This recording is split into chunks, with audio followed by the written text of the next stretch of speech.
Hello, and thank you for tuning in to the Federalist Files. On today's show, the CDC's new guidance on masks, fighting continues in Israel, an Iran deal that would give Iran $90 billion in funding, the media's darling Chrissy Teigen exposed by Candace Owens, and finally, the rise of inflation.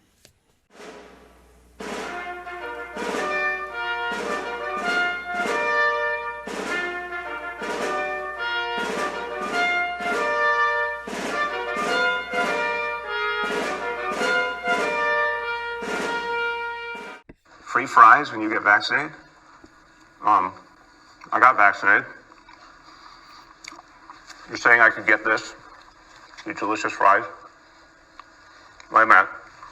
But there's also a burger element to this? Let me check with Bill Neathart. Is it too early in the day to eat a burger? No. This could be breakfast? Okay. I want you to look at this and think about, again, some people love hamburgers, some don't. Really want to respect all ways of life. But if this is appealing to you, just think of this when you think of vaccination. Vaccination. I'm getting a very good feeling about vaccination right this moment. So that is Mayor de Blasio, the mayor of New York. That is just some of the most repulsive things I've ever seen. Just quick check. They're doing this program in New York. People with vaccinations are gonna get a free shake or a free fries and free, I think it's like a free meal, soda, hamburger, and and some fries. They're doing this deal through Shake Shack, I believe. He's sitting there eating. Just for those that are listening, let me give you a visual of what's going. Let me illustrate what is going on here. He is eating mid-fries. He eats about half of to begin with, they're crinkle cut. I think it is Shake Shack, yeah. They're crinkle cut fries. He eats halfway through fries. He doesn't finish the entire fry. He eats about half of the fry, but he doesn't do it with like one individual fry. He takes about 3 fries.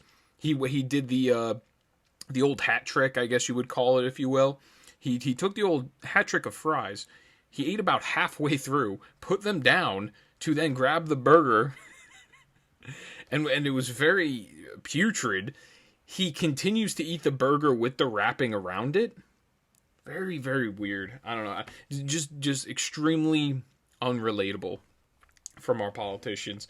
I figured I'd start with that hilarious clip. So to start off, we got a lot of information to go over. We have this ongoing battle in the Middle East right now between Israel and the West Bank Gaza Strip. It's Hamas, the Palestinian Authority. I didn't think this would actually continue because usually what happens is there's a battle of 1 or 2 days where missiles are being shot, but it's not a lot of missiles to this extent. It has not been like this since probably 2014.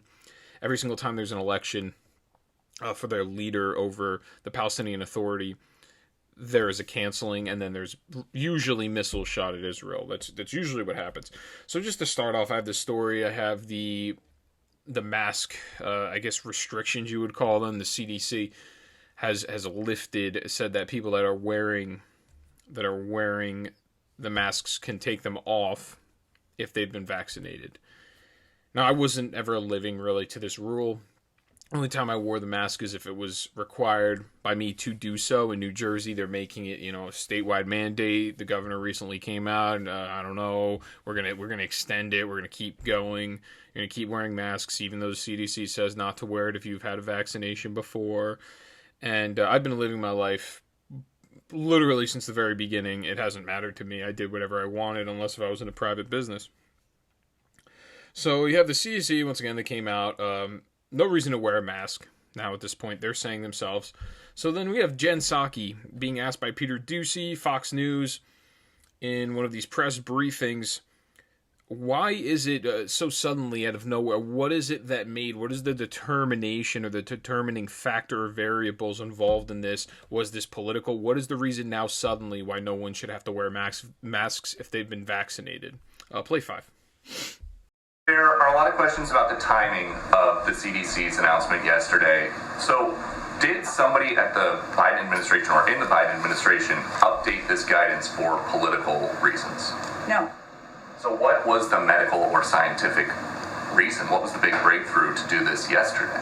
Well, I know that Dr. Walensky did an extensive number of interviews yesterday to answer exactly that question. But as we've talked in here quite a bit about, the CDC, not just Dr. Walensky, but her entire team of health and medical experts are constantly reviewing the data to ensure that they can provide accurate and up-to-date guidance to the American people. So based on 3 factors, as she talked about yesterday, vaccines work in the real world. We've seen a lot of studies done on that, including internally in the federal government. Vaccines stand up to the variants, which at various times has been a concern about the need to continue to mask even after you're vaccinated. And vaccinated people are less likely to transmit the virus. That's how they came to the decision. And that's what she conveyed yesterday when she announced the decision. But just looking at the CDC's website on the way up here, only 45.6% of U.S. adults have been fully vaccinated as of yesterday. Only 58.9% of the adult population has at least 1 dose. So what happened to President Biden saying in March that he thought lifting mask mandates before every adult American goes and gets a shot is Neanderthal thinking? Well, first, let me say that the president, our North Star, has been listening to the guidance of our health and medical experts and teams, and that's exactly what we're doing in this case. And just to reiterate, the CDC, the doctors and medical experts there, were the ones who determined what this guidance would be based on their own data and what the timeline would be. That was not a decision made by the White House. It was the White House was informed of that decision, just to give people assurance of that. So here are a couple of important factors. She says, there's been data done. Yes, there's been studies done on vaccinations in a general sense ever since their beginnings, which I don't even know when. Probably, if I had to guess, the 1900s, the early 1900s, we came out with vaccinations. If I had to guess, maybe a little bit after the 1920s. So these are things that are already conclusive and known that vaccinations work.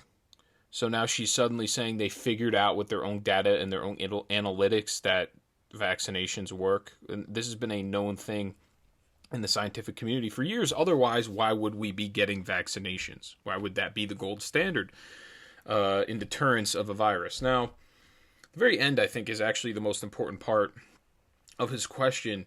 And it is what made them determine that now is the right time. You have about 56% of Americans have either gotten the vaccine or only one of the vaccinations of the 2 that you're supposed to get. Why is it now? And her answer is it's so revealing about what the Democrats think of government. We listen to the medical experts. We let the people in the CDC directly make law. Whatever their guidance was is specifically exactly what we went with. So now we no longer have this. I love when the Democrats they yell about democracy all the time. It's their favorite thing to do. He's damaging our democracy. This isn't representative of the people. They'll say things. They will sit there and they will go with that line over and over again. Meanwhile, you just openly admitted that you hand the power of the people to unelected bureaucrats. You give the unelected bureaucrats the rule over the people themselves. You usurp the power of the people, and you're the ones that are supposed to represent the people, and you just decide to hand over all of your power, you delegate it all, to the CDC guidance. You just told us that openly in your press conference. So that's what the Democrat Party does, because they don't want to take accountability when they do something wrong. They want to go back and they want to blame the CDC. They point the finger, and now they don't have to answer any questions. And the biggest problem with this is, if we continue to do things like this, we will no longer be here. We will cease to exist as a country. If we have only these specific bureaucratic organizations within the government run our institutions, run our government, then there's no point in electing officials. It's useless. It is just negligence on their part. The Biden administration, and following the CDC guidance, as if these are infallible human beings that work for the CDC, who have been wrong on multiple occasions with their guidance. It's really just all a political hit job to keep everybody locked, and it's always some sort of appeal to emotion as well. There was no statistics just now presented there. She just said, our CDC scientists found that vaccinations work. Yeah, bro. Obviously they work. We know that already. That's been established throughout the scientific community for a very long time at this point. So Rand Paul next, he challenges Dr. Fauci, and this is the day that the masks were lifted. And I think in the House of Representatives right now, I think Pelosi's still making them wear masks inside, despite what the CDC said, that, the end-all, be-all the CDC stated. They're still going against that rule, that guidance. That's now really just a rule imposed on the people themselves. So Rand Paul, this is him challenging Dr. Fauci once again, but this is him, I think it's him challenging him. Yes, it is. It's him challenging him on what I covered last episode about how the United States was giving money and they were giving funding. The NIH, ran by Dr. Fauci, they were giving U.S. funding to the coronavirus lab over in Wuhan, China. Play 6.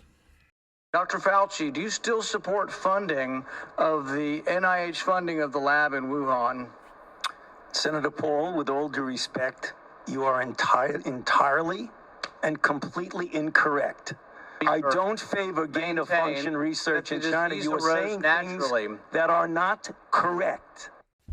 So really what the question to Fauci's really, he's playing the word soup here. He's dancing around the question. He's rephrasing the question, and so he's not lying and saying, there was no gain-of-function research being done in the Wuhan lab. Because when you go to, I guess, write out whatever this grant is, you claim what it's for, and at that time he was not claiming that it was for gain of function, but he still gave the money to them. So it really doesn't. This is all trite. This is all meaningless. It's really irrelevant. But that's just Rand Paul. Really, he's been challenging Dr. Fauci on this since day one. He's one of the very few people that have been. Everybody else, they sense that Fauci is some sort of, almost like some sort of weird deity-like character, and whatever he says is, once again, is the end-all, be-all. Whatever he says is what has to be followed. He even said that at some point. I remember in an interview when I did an entire show just ripping Fauci apart. In one of the interviews, he said that they pretty much listen to whatever he has to say, and then later he claimed that they don't listen to what he has to say, and whatever he says isn't an impact on policy, but it really is at the end of the day. And the same thing with the CDC as well, with their guidance. And that's what always Fauci, what he does, Fauci, when he gets blamed for doing something wrong, or when he's incorrect, he will point at the CDC, and this is what bureaucrats do, and then this is also what politicians do. He points at the CDC's guidance, and he says, well, that's what they said to do, so I was going off their guidance at that time. And then he goes out and he casts these aspersions and these assertions, really, and he says what should be done and what the policy should be, and then he turns around and acts like he's the one that wasn't determining policy, even when he himself stated he is the one that determines policy. He says more likely than not, the politicians will listen to what he has to say. And that was a full year ago, probably from today, around that time. So next what I have Rachel Maddow. She's just truly, really just lost her mind. And this is what the average, she pulls in about 2 million viewers a night during her primetime show. So you have 2 million people in the country that watch Rachel Maddow and just listen to the point that she has to make about masks. Play 7. It is an amazing thing. I mean, I will just tell you at a personal level, I'm sorry for speaking of all that in such personal terms with Dr. Walensky, but when I was talking to people today about this new guidance and what to ask her, everybody had very personal feelings about it, and I realized I did too in all these questions. Part of it is that I feel like I'm going to have to rewire myself so that when I see somebody out in the world who's not wearing a mask, I don't instantly think you are a threat or you are selfish or you are a COVID denier and you definitely haven't been vaccinated. I mean, we're going to have to rewire the way that we look at each other, because the CDC's guidance, which she just told me, we are sure, is that if you're vaccinated, you don't need to wear a mask except in very specific circumstances. And so that means as we change that as a country, we are going to look at each other differently and have to unwire our preconceptions about what a mask or a lack of a mask means. This kind of goes off my last show or 2 shows ago on this program when I was talking specifically about how white liberals seem to almost be more likely to have mental disorders.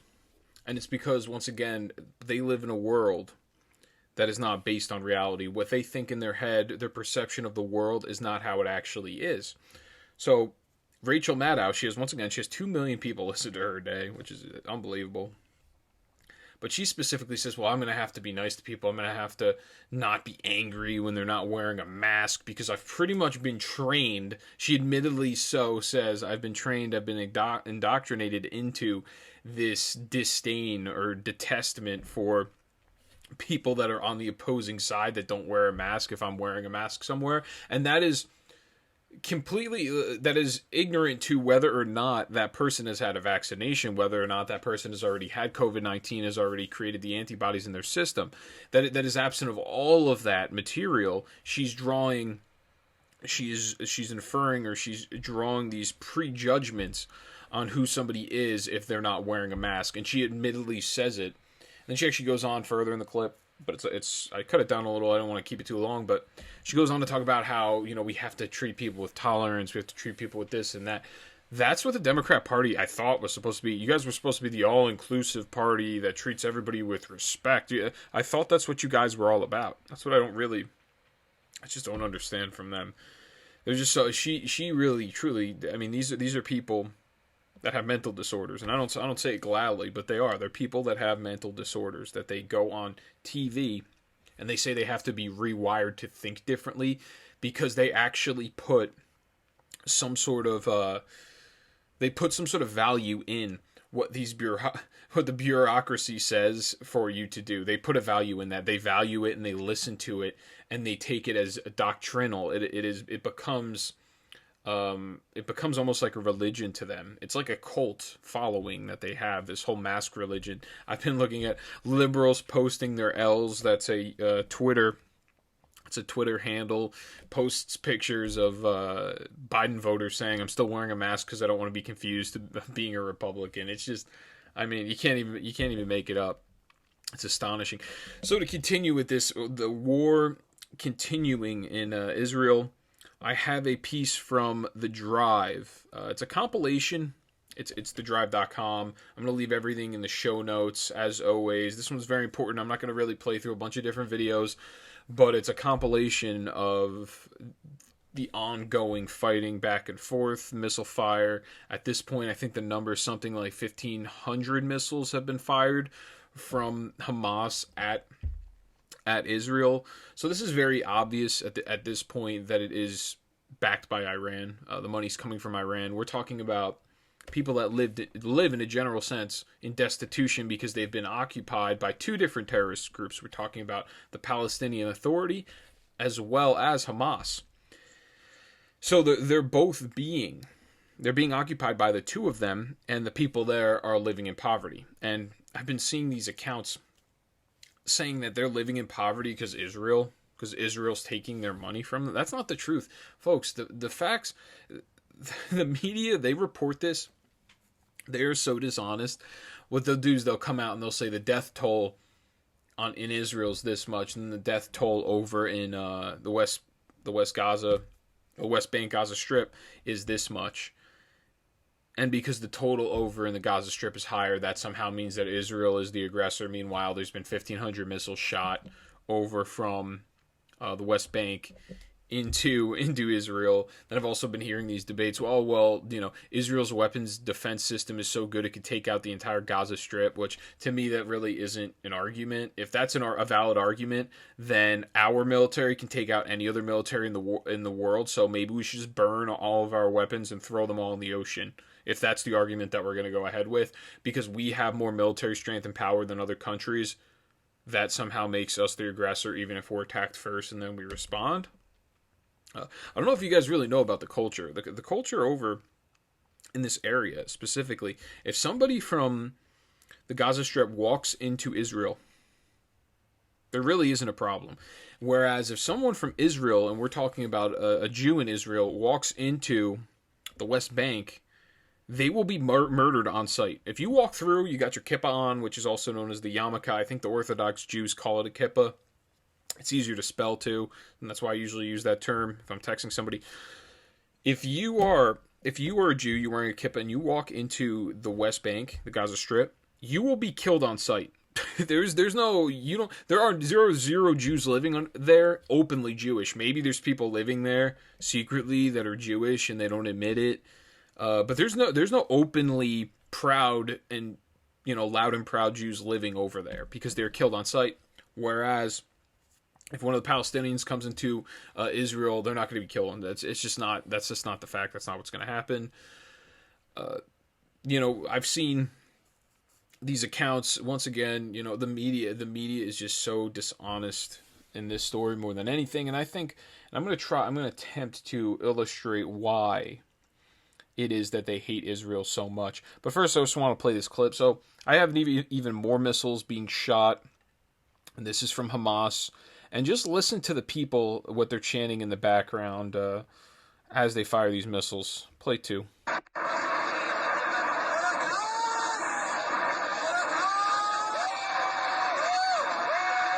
So we have people yelling in the background, Allahu Akbar, which is, I think in their language, it's something like God is great.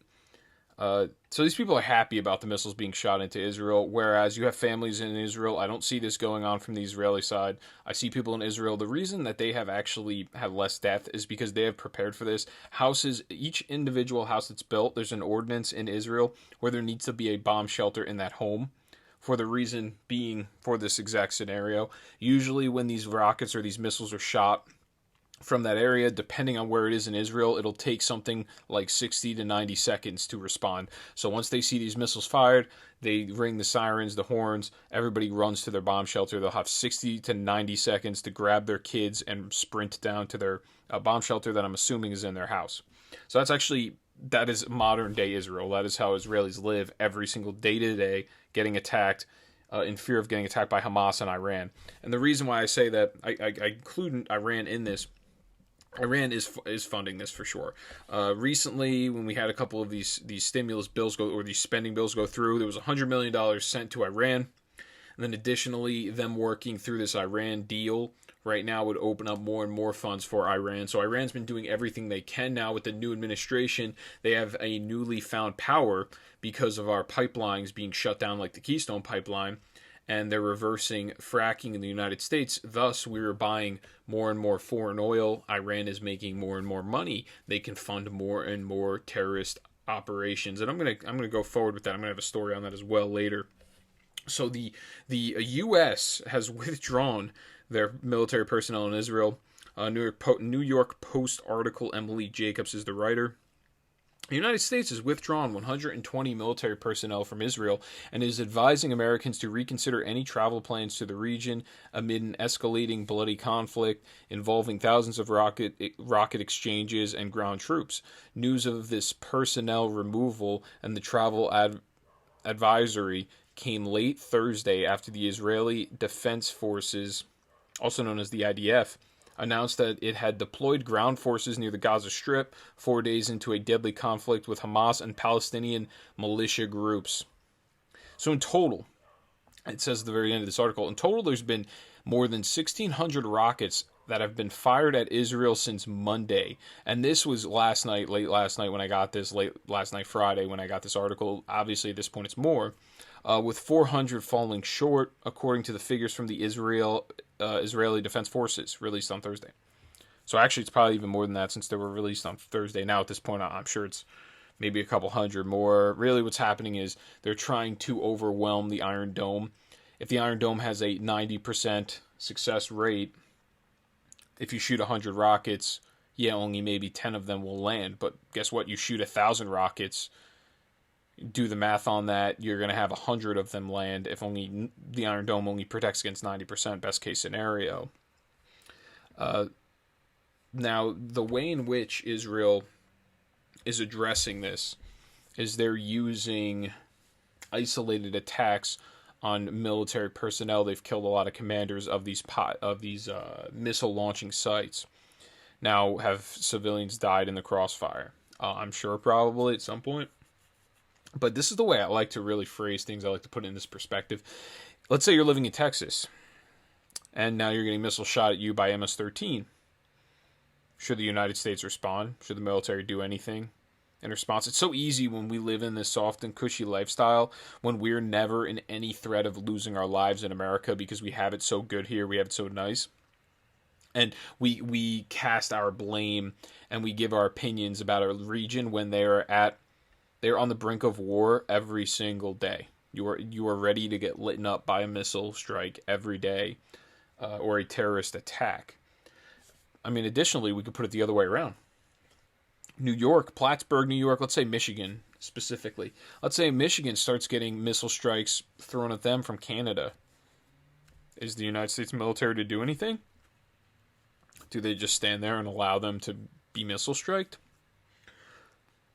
So we have further, I have this military member giving the course of action, the way in which the method of operation that they follow in the Israeli defense forces and what they do specifically to counteract some of these moves that have been done by Hamas and the Palestinian Authority in the region. Play 10. Hamas purposely embeds its military infrastructure within the civilian population, creating an almost impossible situation where they are using Palestinian civilians as their human shields while they fire rockets at our civilians. But let me really again iterate. We are careful and mindful of civilian casualties in Gaza, and we are going out of our way to minimize them. We understand the situation and we don't want to hurt other people, but when it all comes down, we have to defend ourselves. We have to defend our civilians. And this kind of attacks, we simply cannot tolerate them. So there's been a very reasonable, measured approach out from Israel. The response is, to begin with, we have Hamas, we have the Palestinian Authority. They are cowards. They're using humans as shields. They're using children as shields. They're using schools as shields and religious institutions as well, like mosques, as a shield for themselves, so they're not attacked by Israel. And if Israel does attack them, then that makes them look terrible in the media sense, and the media can run the water for them. That's really why they do that. It's all tactic for optics, really, for optics reasons. And still, they're doing specific isolated attacks now, which has just come out. The story's just come out today. Now I'm getting some more information. I haven't been able to completely confirm it.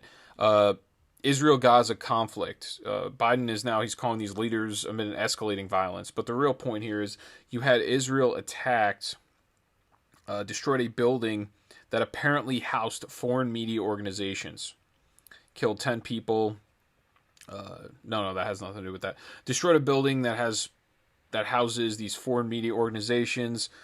Now the story is, and I think Al Jazeera is one of the media organizations that's in there. Everyone's freaking out over this because it's an assault on the First Amendment, attacking the media organization. But really, then the story that I'm reading now is that Hamas had a. Let me see if I can find it right now. I just saw it on my phone. U.S. military field grade officer says that the tower the Israeli Defense Forces struck in Gaza housed an underground Hamas tactical operations center.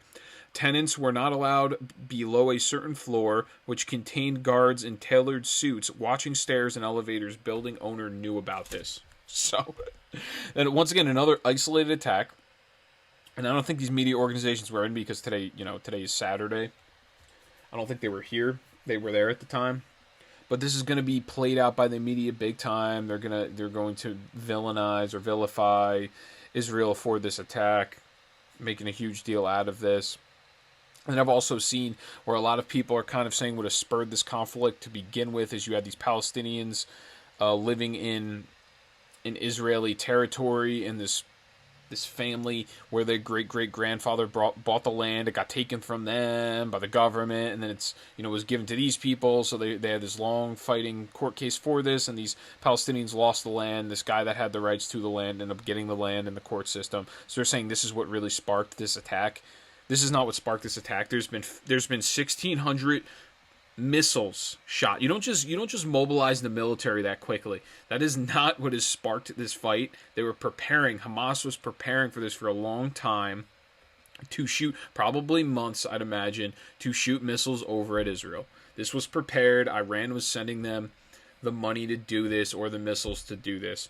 So now what I have next is Jen Psaki, when asked about how the president is going to support Israel in this case, what is it that he's going to do? Play 2. The Iron Dome has taken down many, many rockets. That's cost a lot of munitions. Is the U.S. going to help Israel replenish the Iron Dome?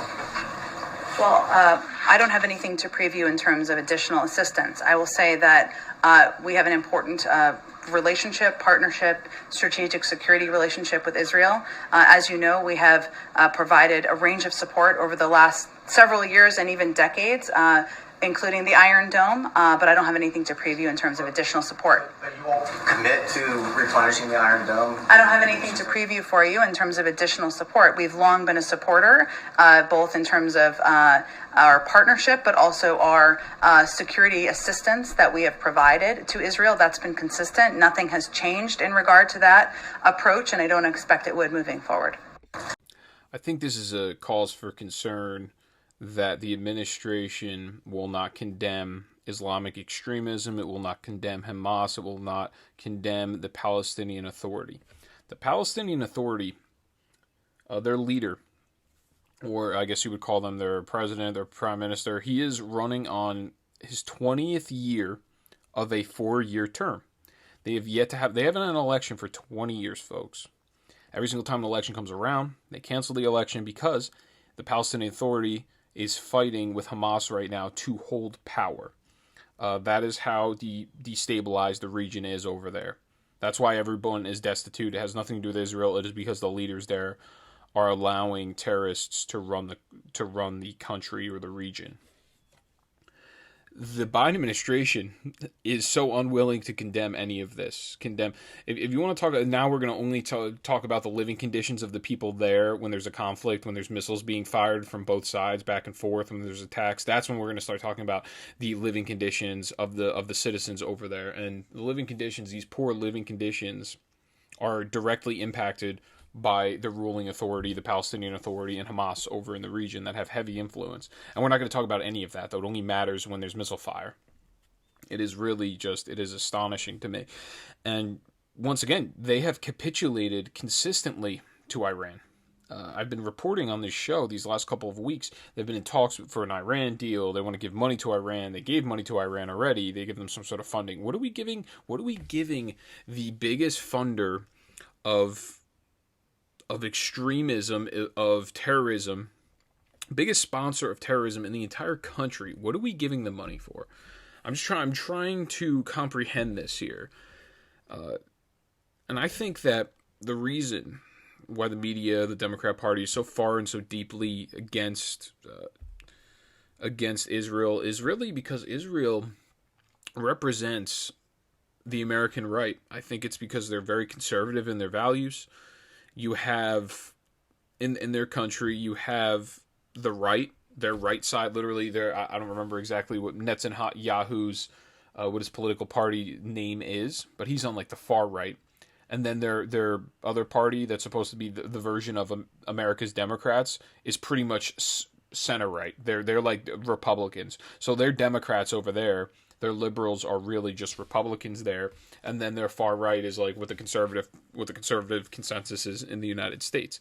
And I think that they attack, and you have, this is a time where you have both parties agreeing. Benny Gantz is the guy's name. Benny Gantz is Benjamin Netanyahu's a political opponent, and he agrees that these attacks going towards back at the Gaza Strip are fully justified. He encourages them. You have everybody in agreement here in the Israeli government. I don't know exactly if something like that would happen here, to be honest with you at this point, because I think the Democrats are so anti-America, so anti-freedom. They see us as the aggressors. They see us as the bad force, whereas conservatives see America as a force for good. But the American left does not see it that way. And that's why they hate Israel so much, because Israel represents what our founding principles and values are all about. But they're in this, once again, this destabilized region. And I have another question for those liberals out there. Why is it that Israel was able to get a peace deal with, I think it's Jordan, I think even Iraq, Saudi Arabia, United Arab Emirates, I want to say also maybe even Lebanon, I think, too, in the region. A lot of countries were involved in these peace deals, these peace negotiations. And why is it that you have, this isn't Muslim, Jew, why is it that a bunch of other Muslim states were able to have a peace deal with the Jewish state of Israel? By the way, there's only one Jewish state in the entire world. In Israel, there's about, I think, 47 or 50 Muslim states in the world, or Muslim countries in the world. Why is it that they were able to get this peace deal? You ever think of asking that question? It's because everyone is afraid of Iran in the region. They know that Iran is unstable. They know that Iran sponsors terrorism. They're legitimately afraid once Iran gets that nuclear weapon, what will happen, what will be the ramifications if that happens. And they're really worried about this. And what we get from Jen Psaki, and to begin with, the Iron Dome, I believe, was given to Israel from the United States during the Trump administration. So if it weren't for this I believe, I may be wrong, or the missiles or some sort of funding I know was given to Israel to defend itself. And if it was, their answer is, are you guys going to support Israel? Are you going to do anything? They play complete back off, hands up. Oh, well, former administrations have throughout America's history. They've supported Israel. Okay, so it doesn't matter. You're not answering. The question is, are you guys going to support Israel right now? And you get zero. You get nothing. You get a capitulation from the left wing party in America. So he's funded $100 million to Iran in some of these recent stimulus bills. Now, Biden, and this is a piece that was written by Lindsey Graham April 28th, so before all of this fighting happened, but pretty recently, about 2 or 3 weeks ago. So Biden's $90 billion bailout to Iran if he agrees to the nuclear deal in these talks that he's having with them right now. So the JCPOA infused Iran with cash right before the United States reimposed sanctions in 2018. Iran's, and when I say the JCPOA, that is the original Iran deal. That's, I guess, just a longer acronym for it. Iran's central bank controlled more than $120 billion in foreign exchange reserves. U.S. sanctions locked tens of those billions away in escrow accounts, and financial pressure forced Iran to draw down the accounts that remained open. After only 2 years of the maximum pressure campaign, Iran was down to a meager $4 billion in reserves. Meanwhile, U.S. energy sanctions cut Iran's oil exports by more than 2 million barrels per day, depriving the regime of $70 billion that typically funds its budget.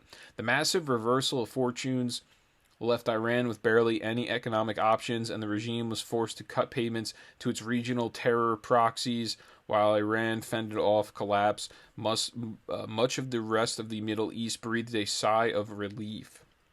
Several countries in the region made historic peace with one another.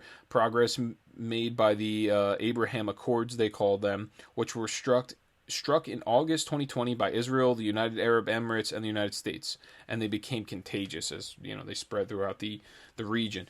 So, just these sanctions that we had, and as well as the United States becoming a net exporter of oil, we were able to frack our own oil, so we didn't have to be dependent on Iran, Iraq, any of these Middle Eastern countries that had large oil reserves.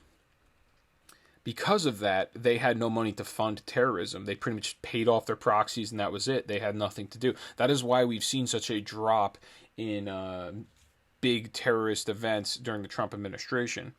And I've even heard people that really are not political at all.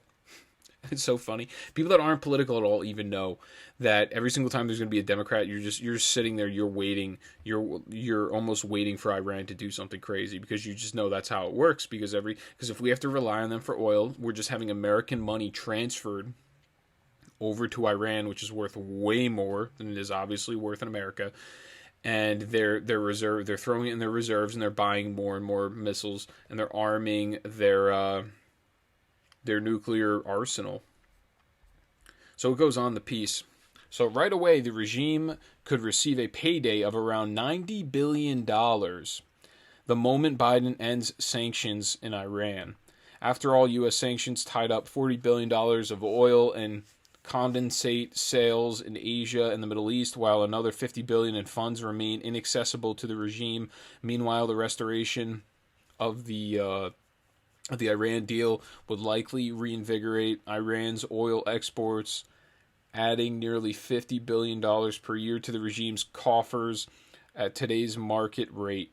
Other economic sanctions would be lifted as well, bolstering the regime's metals and petroleum chemicals sectors that are crucial to funding the Islamic Revolutionary Guard Corps, in their foreign adventures. Iran's economy will start to grow again, and it will not take any time for the suitcases of cash to find their way to Hamas or Hezbollah. Those billions of dollars would go a long way for the leading state sponsor of terrorism. Iran's entire military budget has been reduced to less than $20 billion a year, but historically, Iran spent more than $16 billion supporting allies in Syria, Iraq, and Yemen since 2012, and sent $700 million a year to Hezbollah. So they have a pretty big military budget, but they would also take whatever extra money they had and they would send it to the Islamic fundamentalists and the Islamic extremists that live in these other countries. They would fund terror. They're the biggest sponsor of terrorism. So we would free up if we were to lift these sanctions and get some sort of Iran deal, and that would have nothing to even do if the United States was going to send them money as well, like Obama did years ago. This is going to free up $90 billion to the Iranian regime, which is going to be a serious problem. So in the middle of all this, we have fire. We have all this this weapon fire in the Middle East. We have all this chaos in the region, as well as we're having some problems in America with gas and oil. Biden takes a press conference, and just hear what he has to say when he goes to walk away from the mic. Thank you. What's your take on the end of your meeting, sir? Were you optimistic coming out of it today? Which one of the 12 I've had? Infrastructure, sir, and in particular. You guys are bad. I'm not supposed to be answering all these questions. I'm supposed to leave, but I can't resist your questions. I came away encouraged, but I want to make it clear to you. I'm encouraged not just because of a solid meeting with the. So just remember, these leaders, the reason that there's a capitulation in the Middle East, you see Russia starting to build themselves up as well, China, they all see what's going on with Joe Biden. They're seeing that he's on a steep mental decline. The fact that he says, I'm not supposed to take this many questions, I have a feeling that he's told not to take that many questions by his handlers, and then he can't recall the names of Republicans, because I don't even know what the question really necessarily was about. I think it was about infrastructure. He was going on to say, I'm really good. I play both sides of the ball. I'm moderate. I'm, blue collar Joe. He plays that whole game like he's relatable to the people. And this is why this is all happening, especially this recent pipeline thing that happened. And it really is. It is unbelievable that happened. And then they just got paid off. The people that did it got paid off. So this pretty much sends a signal out to everybody else that wants to do America harm, that there's no problem. You can do that and the government won't intervene because they claim that it's a private organization. It's very odd. So White House press, this is even better. So this just shows, and surprisingly, the press is not happy about this. White House press must get approval from the administration to ask, I think it's not to ask questions, but to quote individuals after press conferences, what they're allowed to quote, what they're not allowed to quote, or when something is on the record with government officials. And this is a New York Post piece written by Mark Moore, and surprisingly, and I'll tell you why, the left-wing writers, or as they call them, journalists, they think they're so elitist that they think that they should be giving some sort of exclusive right to the president, to government officials, and they should be able to print whatever they want. And they don't defend them themselves. They do not defend the First Amendment, but when it actually affects them, then they freak out, because it's almost like when you're in this fraternity, or it's almost like when you're in an exclusive, is a better way to explain it, like a country club. That's the way they feel. They feel like they're entitled to be there. So they're annoyed now with this rule. So, and this has been a rule over past administrations, but no one really enforced it. But this administration's heavily enforcing this.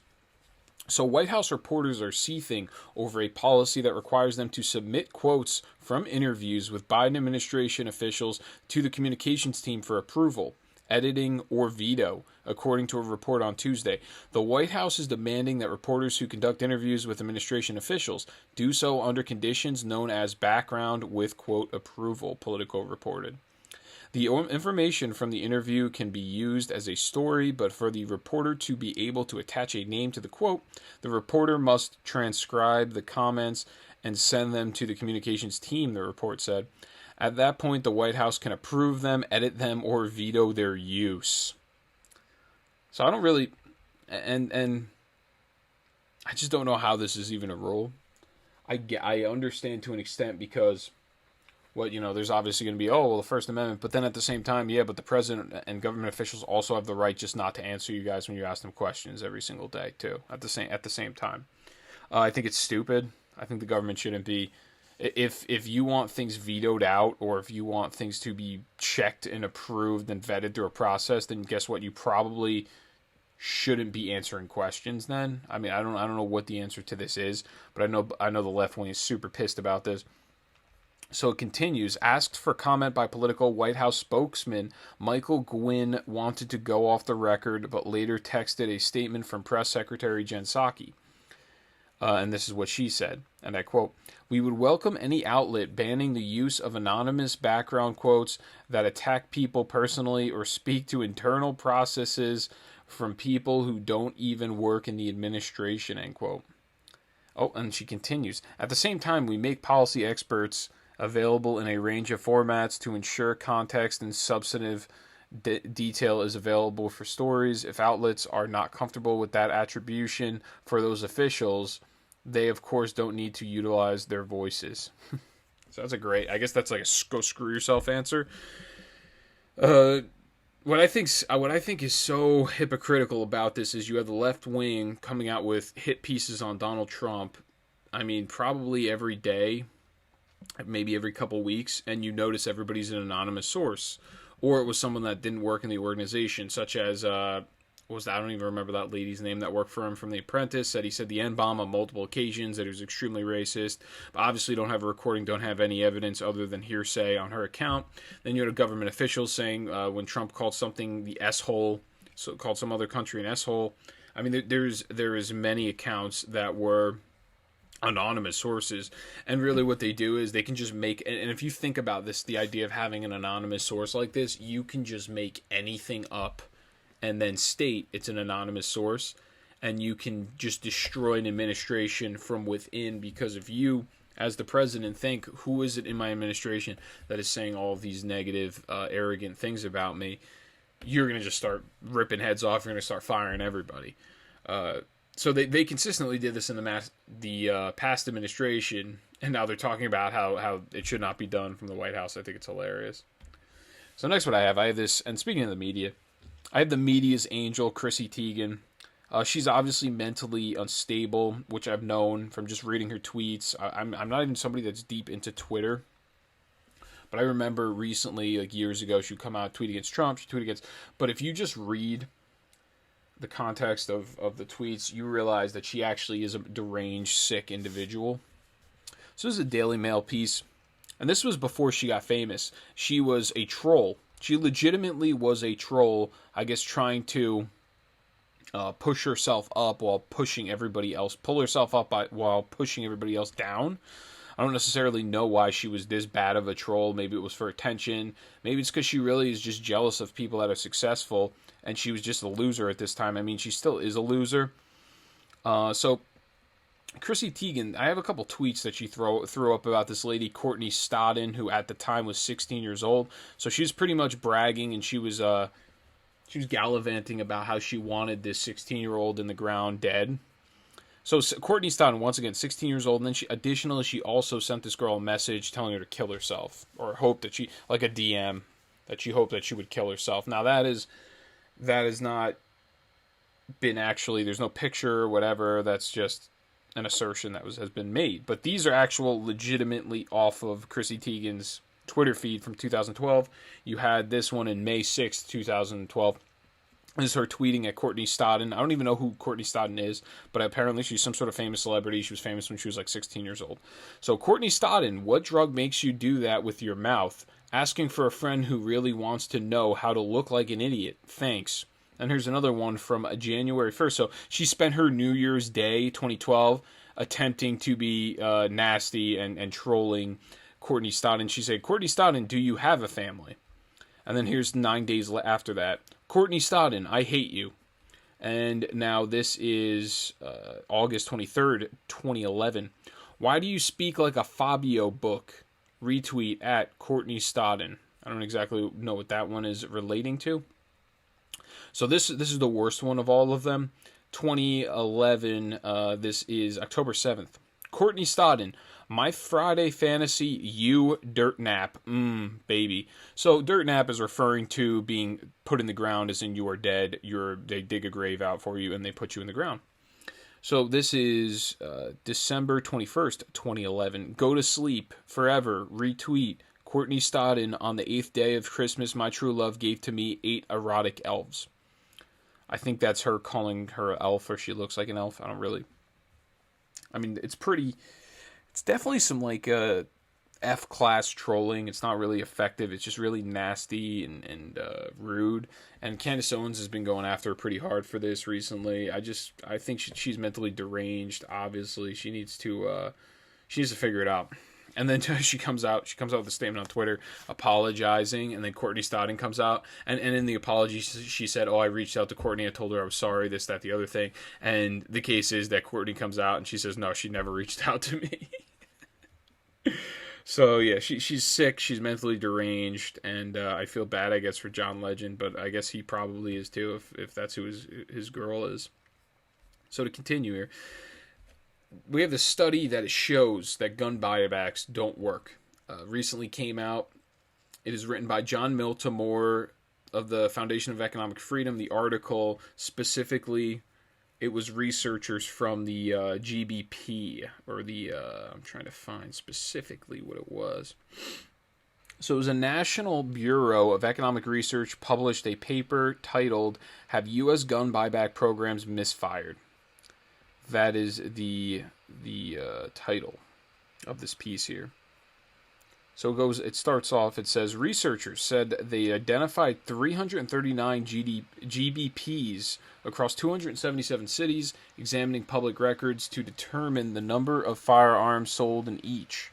They concluded the data is clear. Gun buybacks do not reduce gun crime. So GBPs, for the case of this study here, GBPs are gun buyback programs.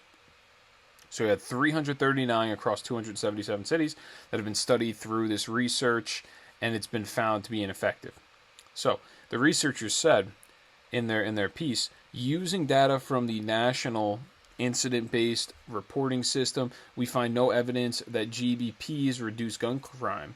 Using data from the National Vital Statistics System, we also find no evidence that GBPs reduce suicides or homicides where a firearm was involved.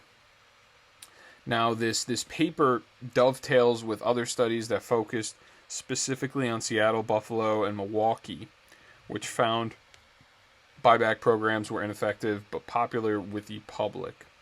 So people like them, they sound good on paper, but in reality, when you put them into effect, they're useless, they don't work.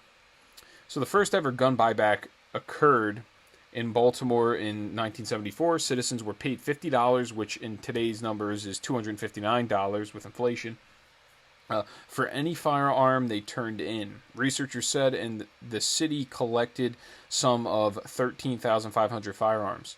Now, the cost to them was $660,000, which at that time, if you actually do the math on that, with the inflation, that's 5 times that, so it's around actually $3 million they had to pay in the city for that. And this is just one city.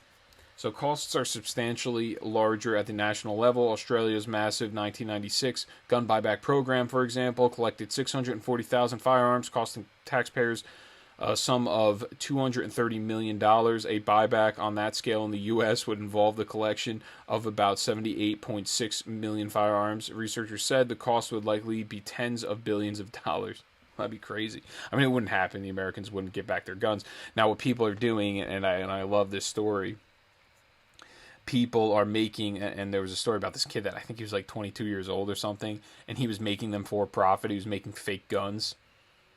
And he would make them, it would out of cheap, metal material, I guess, that he would find at some like dump or something, and he would build them for pennies and then sell them to the government for, $270 or what have you. So he was making a business out of that.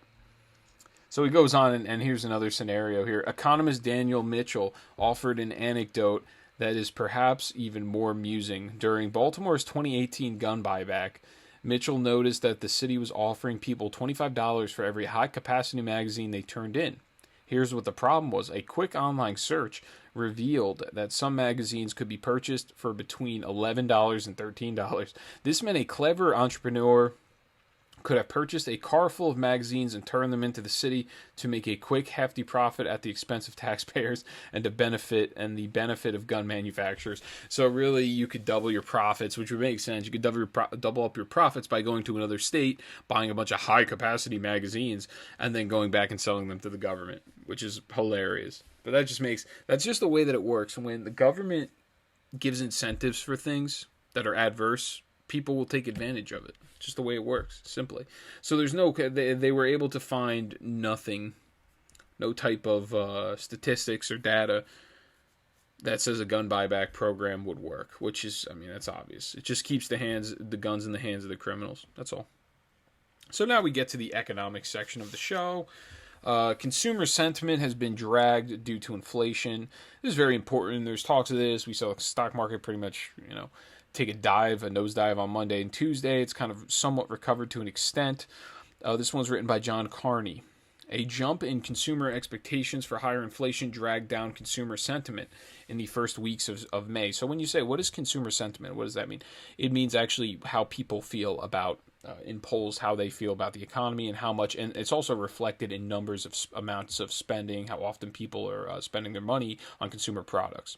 So the University of Michigan survey, they had a survey of consumer sentiment, dropped 6.2% from the final April read just a few weeks earlier to a score of 82.8%, or 82.8.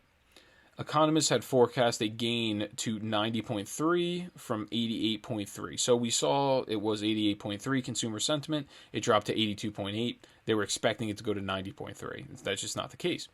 So it goes on. Richard Curtin, the survey chief's economist, said, consumer confidence in early May tumbled due to higher inflation, the highest expected year-ahead inflation rate, as well as the highest long-term inflation rate in the past decade. So the current conditions, now we're talking about this index and how it dropped 6.6% from what the expectations were supposed to be. The expectation component fell 6.2% to 77.6%. So we're seeing these drops. People are not trusting right now economically what our country is churning out. And mostly it's because we're just handing people money to stay at home. The unemployment is more than regular pay is. So we have a lot of states that are going to be dropping out, and that's what I'm going to go on to. That's going to be in my next article. So the inflation-driven decline in consumer sentiment follows data this week that showed both the consumer price index and producer price index rising much higher than economists expected. It is likely to fuel the idea that analysts at the Federal Reserve and on Wall Street have underestimated the inflationary pressures in the U.S. economy. Rising inflation expectation also meant that real income expectations were the weakest in 5 years. In fact, inflation expectations for many items are at the worst level since the early Volcker era, when the Fed pushed interest rates sky high to contain the inflation, triggering a recession that outraged the public and put the central bank at odds with the Reagan administration, which was trying to spur faster growth after the malaise of the Carter administration. So just to try to put that in better context, what happened in the Carter administration, terrible economy. Carter's biggest accomplishment was getting Ronald Reagan elected. And Ronald Reagan, the economy was spurring so quickly once he deregulated and he lowered taxes. There was such a spurring of the economy that Reagan wanted the central bank to lower the inflation or lower the interest rates so more people can, throw more money into the economy to keep the spurring going on instead of halting it all up, and they were fighting him over it. So Fed officials say they believe the current bout of inflation will be transitory, but the University of Michigan survey suggests consumers disagree. Expectations for long-term and short-term inflation jumped much higher. So this is great. So what the Fed is saying, and I don't trust the Fed for anything. I think all libertarians, anyone that likes the economy, they all hate the Fed. No economists even think the Fed do a bad job.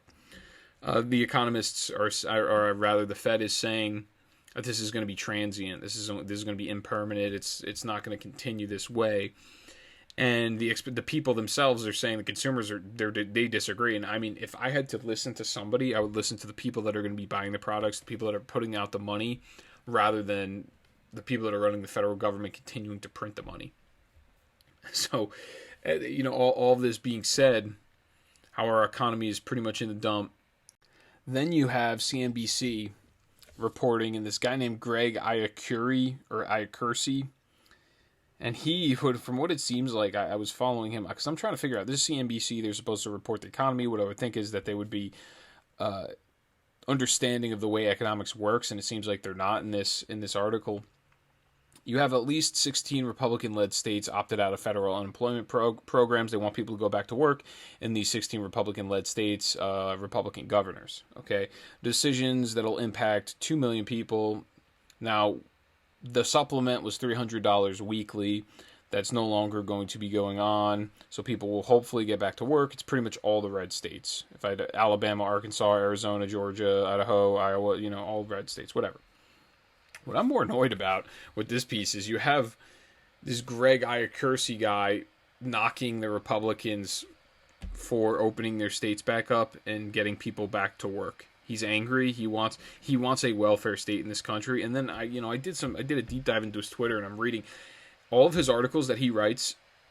It's mostly informational for people to get unemployment benefits, to live off the social welfare system, to get other people to pay their bills for them through government redistributionist programs. That's all this guy writes about specifically at CNBC. To me, it is unbelievable that he has a job. That's all he does. That's all he's useful for. I'm reading through all the headlines of all of his writings, and his headlines, some of them are kind of informational, but the other ones are just, hey, how to sign up for your unemployment benefits, how to get Medicaid and Medicare, how to get this extra stimulus from the government, how to get your, it's just like how to live off other people's money. That's this guy specializes in writing pieces about living off of other people's money. That's all he does. It's all about redistributionist-like programs. That is what his job specifically. At CNBC, he's the socialist guy. They have him in the corner with the dunce cap on. He's kind of just hanging out. He's got no friends. He's in the corner. He's eating his tuna sandwich for lunch alone. And they have him in that corner. And they say, "Hey, Greg, we got another piece for you to write." And he's like, "Oh, okay, sounds good." And he gets on his little laptop, and this is what he types. He sits here and he writes about redistributionism and socialism. That's all this guy. Every single article I saw on his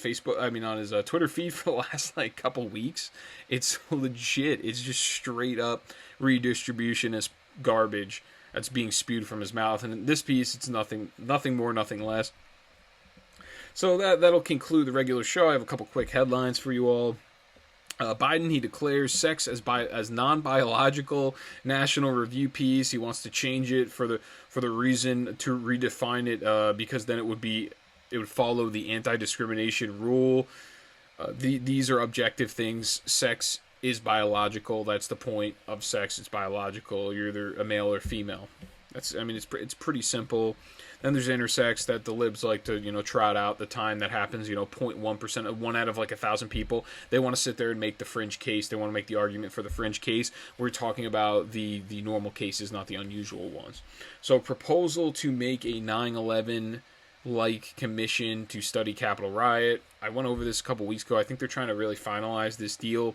So really what my question is are we also going to have, and this is what the Republicans are calling for, are we going to have a commission to study all of the rioting and looting that has transpired over this past summer of BLM and Antifa members? And of course we're not going to, because the left wing controls the narrative. They control the government right now, and all they believe in is totalitarian power. So chair of House Republican Conference has been taken out. Now it is going to be Elise Stefanik. I have a Bongino piece. From what I have read, it's really not good news. I guess it's good news that Liz Cheney's out of there. But Elise Stefanik is really no better, and on her voting record, she's actually less conservative. She just kind of likes Trump, I guess. So Stefanik's and Trump likes her. So Stefanik's voting record makes her a questionable choice to replace Cheney. She opposed Trump's border wall. So here, listen, folks. This is the chair of the House Republican Conference. Let's all get this clear. She opposed Trump's border wall. She voted against his national emergency declaration to fund the wall. She voted against the Trump 2017 tax cuts. She's not even a Republican. And she also wanted to keep America in the Paris Climate Accord, and the list goes on and on. So Cheney voted alongside Trump 92.9% of the time, whereas Stefanik voted alongside Trump 77.7% of the time. And then the number that, and some people liked the idea of either Chip Roy or Mike Johnson because they thought they were much more conservative, which I would agree with. They voted with Trump 89% of the time and 92% of the time. So we have this lady now, and I think it's a terrible decision. It's a terrible pick. This is going to be another milquetoast Republican that blows up in the Republican Party's face. And now what they're kind of going with the Republican Party, from what it seems like, Trump is the leader. You kind of have this Ron DeSantis-like character that has some very admirable results, that looks like a very solid candidate as well. But we might have another Trump running once again. And I don't know what's going to happen with DeSantis. Maybe he might be a VP. In my personal opinion, I don't think either one of them are built to be a VP. I think actually Trump, to be honest with you folks, I think Trump is much more meant to be built as a VP than Ron DeSantis, because Ron DeSantis is much more calculated. He's straight-laced. He knows how to talk about the issues, and he's just better put together than Trump. I actually would like to have, and I talked to friends about this, and this would be a great experiment here, and I would love this. Having Trump as vice president would be, to me, I mean, people don't like it. It would be amazing. You just have Trump sitting there shooting from the hip all day, just talking trash all day. It's like having that one friend in the fight where your actions speak for themselves, but you have your boy in the back hyping you up the entire time. That's really what Trump would be. I think Trump would be tremendous in that position.